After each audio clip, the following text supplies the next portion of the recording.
Welcome to Decoding the Childcare Business. My name is Zuleika Hines, and today I have a very special series for you. The series that we have for you today is a special guest. His name is Paul Holveck, and he's going to be speaking about the process that he takes in selling childcare centers. That's right. In this episode, we're going to hear from a childcare broker. Well, how does he come across childcare centers that want to sell their business? What do the sellers look for? And what do the buyers need to have in place before they can take advantage of this opportunity? And what he says will surprise you because it's not just about having the money ready. It's about, are you fit to run that childcare center? My name is Zuleika Hines, your host. And before we get started, I would love for you to please subscribe to the channel and please don't forget to like it. Your subscription, your like, and your comments help the algorithm. It helps me bring you this wonderful content to you. I hope to be able to bring other childcare individuals from the field to share with you their experience in buying, selling, or extending their business in the childcare industry. Thank you for being part of this channel with me. Thank you for helping us get over 2,000 subscribers. And I would love for you to please subscribe and share it with a friend. Now to the series, the special speaker series, Buying and Selling a Childcare Center. Welcome to Decoding the Childcare Business. I am so excited that you're here with a very special guest and a very special person that many of you are not even aware is out there in the industry. But before I introduce our special guest, I want to make sure that we have our disclosure. The content presented in this episode is for informational and educational purposes only. It does not constitute financial, tax, legal, or investment advice. Please be sure to consult your own financial advisor, your CPA or attorney for matters specifically related to you. And as always say, an investment in knowledge pays the best interest. So how are you doing, Paul? Welcome to Decoding the Childcare Business. Thank you for being here with us. You know, so many people don't even know that you exist, not only in the sense of a childcare industry, but as a business broker. Please let us know a little bit about yourself and a little bit about what you do and how did you stumble onto this field? Okay, so my name is Paul Holveck. I work under Executive Business Brokers, which has been a business, been in business itself for 30 years. I've worked for them for the last 15 years. I was in retail for my whole corporate life, and eventually I decided I wanted to do something else. Why I chose being a broker, it's funny, I see things advertised for sale, and I said, this is all retail, and I know retail like the back of my hand. So I decided to move forward in this industry. Interviewed with the president. He liked me, and I went forward. So I didn't do daycare right away. I was doing a lot of smaller businesses on what I call street retail, laundromats, restaurants, things of that nature.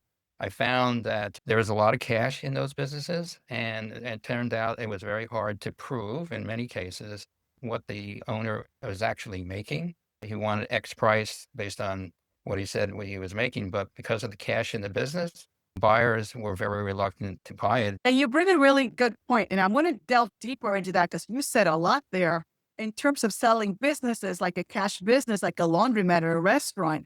Stating your actual income is very important for the buyer to feel confident about the revenue that that business generates. So let's unpack a little bit about the childcare business. In our episode, we're talking about group family daycare, and center-based childcare programs. Do you work across all three segments? And what are the segments that you find yourself working with the most?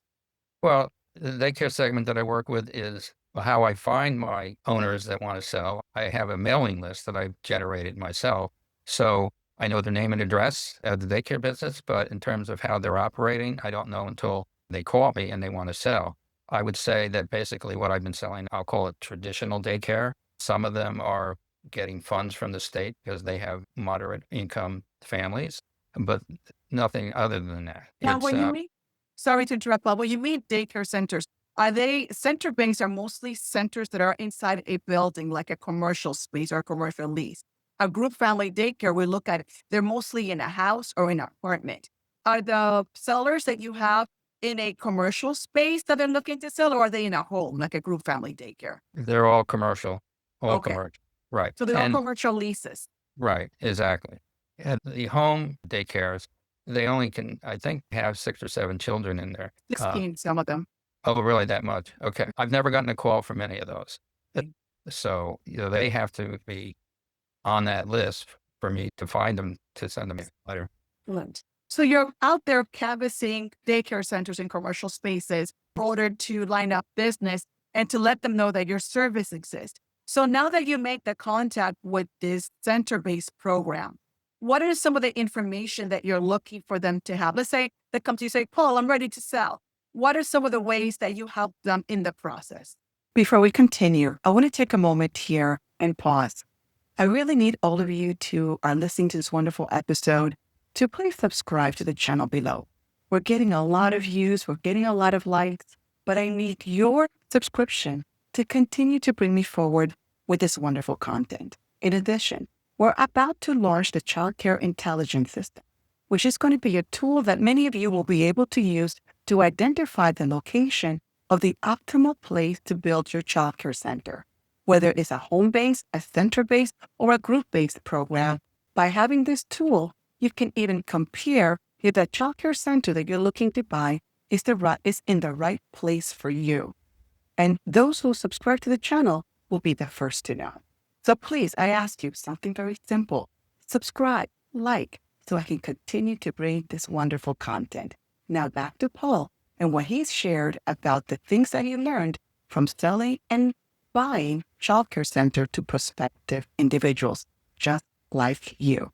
Stay tuned. Well, what I do is I have developed a list of itemized information that I would need. So the first thing I do is this list I have, I have 4 different schedules of more information, which I'll explain in a minute, that I bring with me. But I set up a meeting with them and I go and sit down with them in their daycare, always either after hours during the week or on the weekend. Never do I go in when the kids are, because everything's got to be confidential. So I present this list of information, and which I'll go through briefly, and the 4 schedules. The 4 schedules are 3 years of their tax returns. I also want to know what their monthly revenue and enrollment by month for the last 3 or 4 years. I need the staff schedule also, not the names, first name, but I want to know what age group they're assigned to and what their payroll is.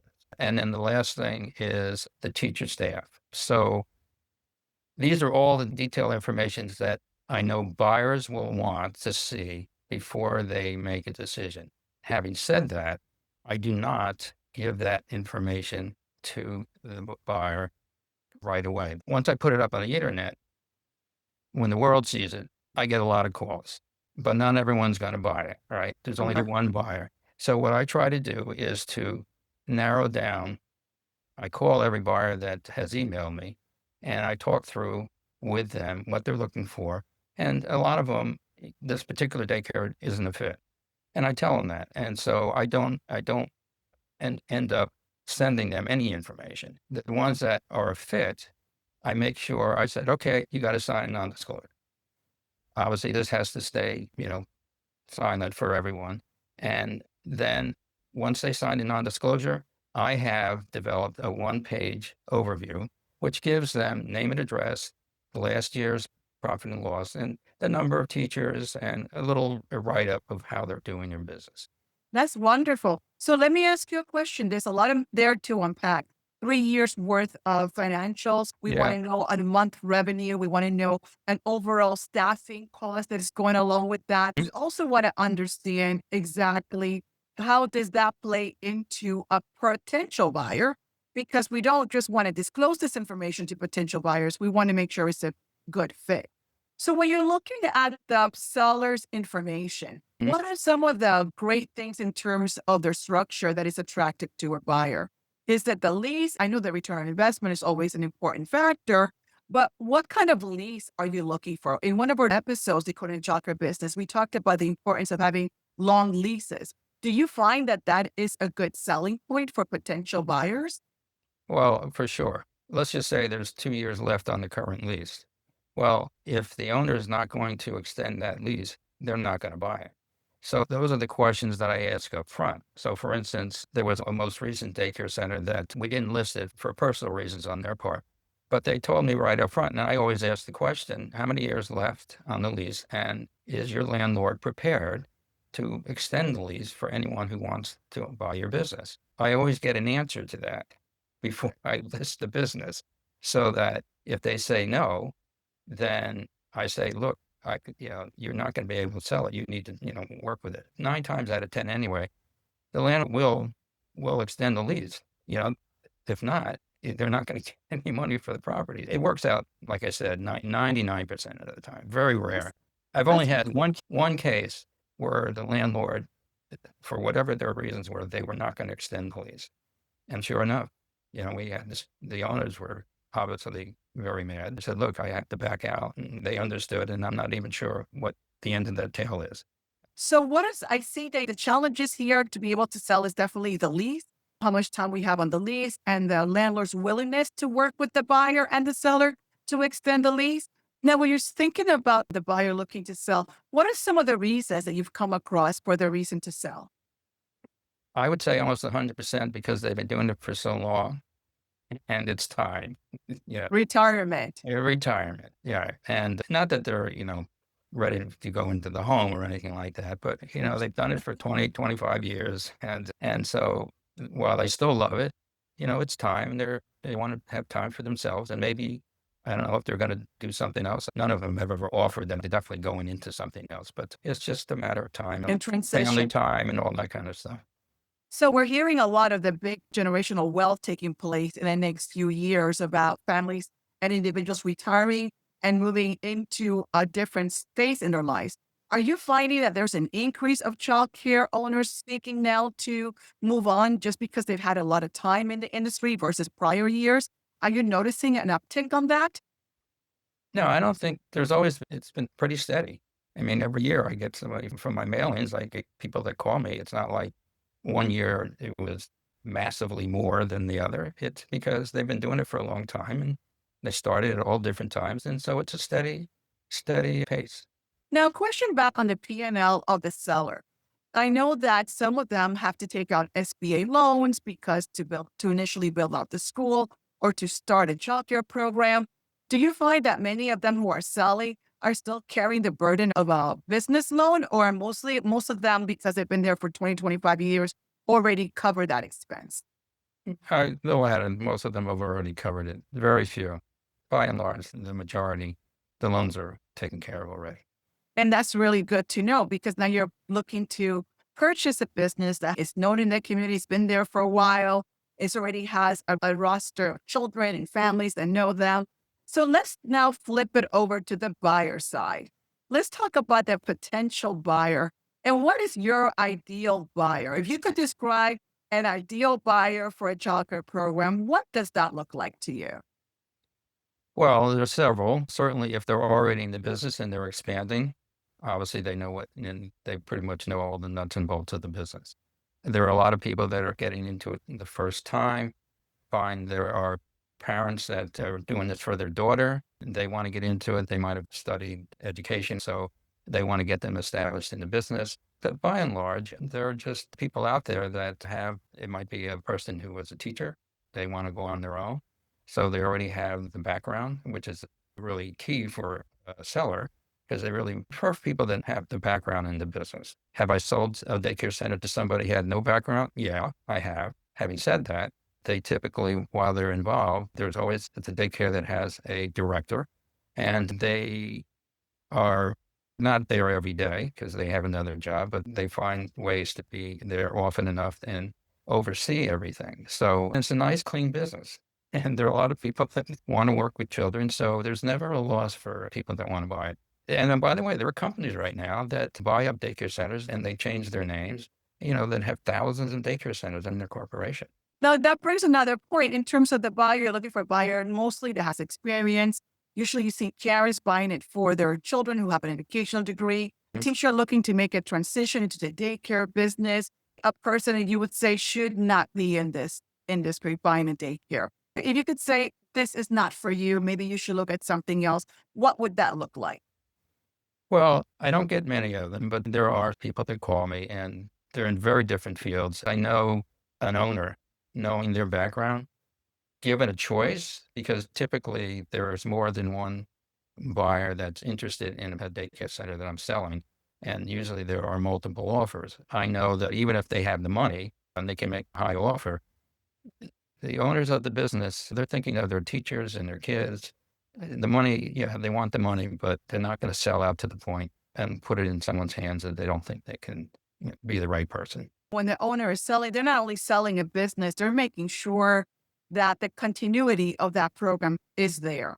And so, Oh, yes, yeah. they want to retire, but there's still a linkage to the process of selling that you want to make sure that the staff and the team is well. And that's interesting because when you think about something like a laundromat or a restaurant, there may not be those emotional ties, right? It would just be like, it's a cash driven business. Give me Mm. the highest bidder. Let's Uh, go with it. It's hard to love a washing machine. Exactly. But even as daycare operators are transitioning out of the business, they're still very much connected to the transition process. They're very much connected to making sure that the next set of hands that takes over will have a sense of compassion and responsibility for the work that they have started. And that's really important because it's not all about the money for them, it's about the transition as well. And I'm glad you raised that, Paul. Thank you for bringing that to light. Many viewers don't realize, who may not be in the childcare industry, how connected the beginning, middle, and end is to the director and the owner that actually is looking to transition. Yeah. Now, have you sold franchises as well, or has this Yes. mostly operated? What is the nuances between selling a center-based program that is owner-operator versus a franchise that is also responsible to a franchisor? Can you explain a little bit about the process there? The process is exactly the same. It's just obviously when you're dealing with a franchise, there are other expenses. They get their 10%, which for me always, so I sort of cringe because that's a lot of money. But typically they're big 10,000 square feet buildings and they're licensed for 120, 130, 150 kids. So the revenue, typically, if it's running well, allows you're paying your 10% off the top, but you're still left with a fair amount of money, which is okay. Really, it all's down to the person who's running the business. It's the same dynamics. It's a human business, and the franchise is just the casing that they're in because they have a certain style that they want, but that's about it. Everything else reverts right back to the street people, And parents. that's interesting. And I know my viewers are curious. What you're talking about, and you just hinted on that, which opened the door for me to ask the question. When you're looking at gross revenue across programs, what is the range of revenue, gross revenue, not net profits, that you see centers are able to generate, knowing that net profit is smaller? What is the range of revenue that you can expect? Well, I've sold daycare centers that where the revenue was maybe as low as 250,000 to like 1,600,000. All right. So the 1,600,000, actually, that wasn't even a franchise. This was privately owned. But the franchises tend to be big because they're usually well over $1 million in revenue. Of course, there are a lot of expenses too. So the bottom line is how much is the business making? The revenue is great, but if the expenses are out of whack, and the actual, what I call cash flow is low, the lower the cash flow, the lower the value of the business. Absolutely. So, what would you consider a healthy cash flow in the childcare industry, percentage wise? Because there's different revenues. Yeah, probably 20% up to, I'm trying to think of maybe the highest. Center based programs have the capacity, depending where they're situated, how many children they are, how they're managing their expenses, to be around 25, 30% profit margin. Now, do you find those programs to be mostly private pay, or is that a combination of getting government funding as well as private pay? Both. Okay. Well, What do you find has been one of the largest expenses aside from staff, which we all know takes a big chunk of the money? What are some of the highest expenses that you've seen on the P&L, on the profit and loss statement, that you feel could have been better managed? all right. So the two biggest are obviously the staff and rent. Those are the Yes. two largest. After that, it's a toss up, maybe insurance. Some of the food programs I found, this is minor, but there are some food programs that the owners invest in that run high. For a buyer to be interested in buying a childcare program, you present them with a wonderful childcare center. The childcare center has proper financials. You got the 3 years. And now this buyer is interested in coming in. Now, let's say this buyer is a teacher. How must that person prepare themselves to purchase a childcare center? What are the things they need to have in place, do you find, that would help in the process? Well, first, obviously, once I vet them, so to speak, and I send them that one-page overview and they're interested, I always tell them to cruise by the place, don't go in, just so you know how far away. Some people, hey, it's further than I want to drive, so I'm not going to go. I also have the buyers that I've vetted, they can afford it. They have to meet the owner. I don't even ask for an offer unless they meet the owner, because I want the owner to know the person. That's the real rubber meets the road. And now I always also tell the buyers, look, I ask them, you have the funds, can you get the loan? And I make them give me a bank statement that shows me how much cash they have available, at least for the down payment for the loan, because it's easy to figure out what that's going to be. So those are all the things I try and do up front so that I don't get sideswiped later down in the process. Oh, you don't have the money. While we're going down this road, right? And those are very good points, is to just understand your own financial situation. Make sure that the buyer has already tapped into a potential or a capacity for the down payment and has already identified at least where the loan is going to come from or how the loan is going to come together. When you think about selling it and you think about the buyer, you mentioned that sometimes you have multiple offers for those childcare centers. Are you Yeah. finding that to be more of the norm, multiple offers now for childcare centers? Well, I always get multiple offers. One of the most recent ones I had was four, all full price. That was the one and only time. Usually I might have two, three, but we weren't all full price. Again, it's a very strong business in terms of people want to get into it. And so I'm hoping for the owner that it continues, because I was very happy to see that. Obviously, the owner was happy to see that. Now, do you find that when you are selling childcare centers, do any of them come with the real estate or are they mostly just the lease component? Do you get both Mostly, of them? mostly leased. Out of over the 40 that I've sold, maybe 10% had property. Now, when they have the property, is it that they're selling the business separate from the property and they want to hold the property and be a landlord? Or are they selling both the property with the childcare center? Is it Typically, those situations separated? yeah. Typically, they're selling both. There's one that I'm in discussion with right now that I'm pretty sure they haven't indicated that they own the property. They haven't said that they want to sell it too. I'm under the impression right now that she wants to sell the business, but hold on to it. Interesting. So therefore, there you have the opportunity to sell the business, keep the building, but of course, you're going to get less money for the sale of the business because you're not selling the real estate. How possible is it to get a loan for just the business versus the business with the real estate? Well, just the value of the business doesn't go down if you're not selling the property. They're separate entities. I Okay. see. All right. So if you want to own the property and sell the business, it doesn't enter into it. Obviously, if you're going to sell the property, the buyer has to come up with a lot more money. Before I go forward with this daycare center, I'll be very clear. If they're going to sell the property, then the amount of money that a buyer will have to come up with obviously goes up. Now, let me ask you, in a situation like that, where the landlord is looking to retain the building and become the landlord for the business that they once owned, can the buyer then ask for first right of refusal to have the opportunity to buy the building? Because the owner obviously can sell the building separately and then with a whole different ownership structure altogether. Do you ask that to be added? Do you help them construct that component? I always tell the buyer to put that in. And if you don't get it, don't buy it. I haven't had a buyer that didn't put that in, and I haven't had an owner that objected. What is something else that you would recommend a buyer to always include? There is a period, once you make the offer, there's two stages here. Once you make the offer, there are 30 days, or at least with me, or some buyers maybe want more, at least 30 days of due diligence. And that's where the rubber meets the road. I coach the buyers to be very diligent. Like in the tax returns, you want to have somebody that, helps you go through those things. You want to see W-2s. You certainly want to see the rental agreement. You certainly want to see the W-2s for the teachers. You want to see what those expenses are. You want to pour through the expenses to see what they are. Now, when you're talking about down payment, what does the down payment look like? 20%, 30%? These days, you can get an SBA loan with 10% down. Now, when I market the business and I know people are going to make a loan, I always get the price and I said, well, you need 20% down. That's my standard. But typically, I know that buyers are getting today some loans at 10%. So it's really viable to buy a childcare center. I mean, you're talking about the saving the cost of construction and the build out and the life Mhm. and the materials that is so cost prohibiting these days.